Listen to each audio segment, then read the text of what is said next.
Ki Hajar Dewantara mengemukakan tujuan dari pendidikan adalah menuntun segala kekuatan kodrat yang ada pada anak-anak agar mereka dapat mencapai keselamatan dan kebahagiaan yang setinggi-tingginya.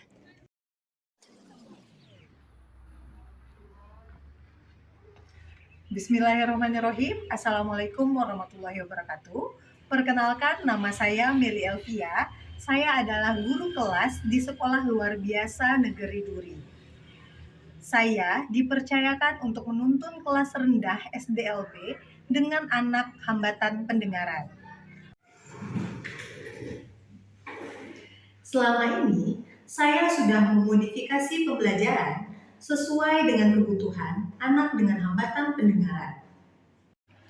Anak hambatan pendengaran terbatas dalam kosakata menggunakan prinsip keterarahan wajah dan gaya belajar visual.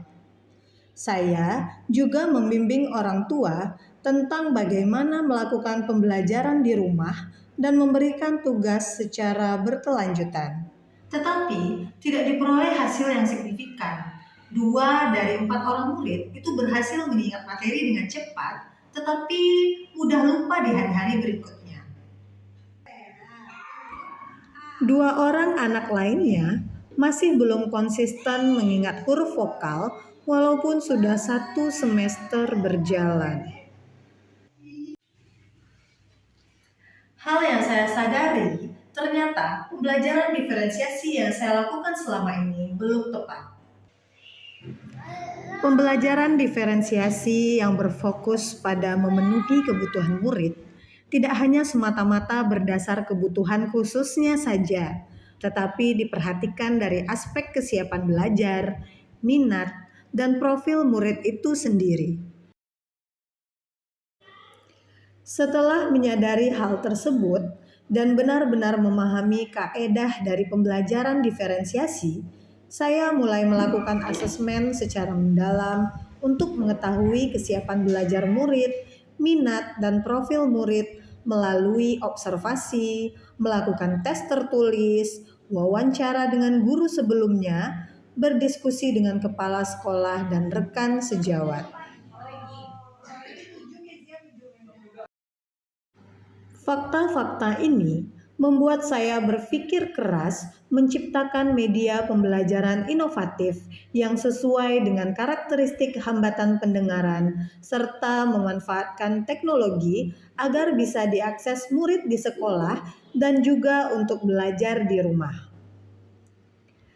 Keterbatasan dalam kemampuan programmer dan tidak tersedianya aplikasi Games Edu di Google saat ini yang sesuai dengan hambatan dan kebutuhan murid saya, membuat saya mencoba untuk membuat game di aplikasi PowerPoint dengan memanfaatkan sumber daya kreativitas yang saya miliki. Memanfaatkan penggunaan Canva untuk desain layout di PowerPoint, mengedit video yang dibutuhkan di CapCut, dan menggabungkannya menjadi satu kesatuan utuh di PowerPoint. Tebak-tebak huruf mulai dari huruf vokal, suku kata, dan kata sesuai dengan keragaman kemampuan murid dalam pembelajaran bahasa Indonesia tersebut.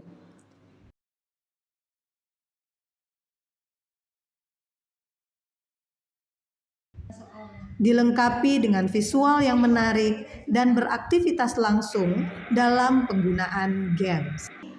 Dampak dari praktik baik yang sudah saya lakukan, murid-murid benar-benar senang belajar di sekolah maupun di rumah dan terlihat perubahan signifikan dalam kemampuan identifikasi huruf dan identifikasi benda dari kata yang disusun atau dibaca. Menurut saya, aplikasi yang sudah dikembangkan oleh Ibu Mary itu sangat menarik.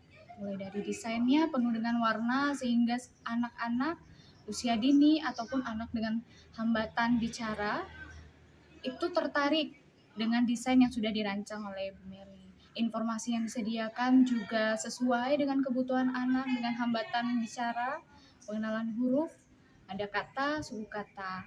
Dan juga di sana seperti bermain games. Hal itulah yang menjadikan anak-anak sangat bersemangat dalam belajar. Alhamdulillah, habis menggunakan aplikasi itu, Regi jadi semangat belajar di rumah. Jadi mau belajar sendiri dia, gitu. Nggak perlu disuruh-suruh lagi, dia minta belajar sendiri. Biasanya malas sekali belajar, nggak mau belajar. Saya berharap kedepannya akan ada banyak lagi pembelajaran inovatif yang akan saya rancang untuk menuntun peserta didik menuju kodrat yang setinggi-tingginya. Dan saya berharap praktik baik yang saya lakukan ini dapat menjadi inspirasi bagi guru-guru pejuang pendidikan. Salam hebat!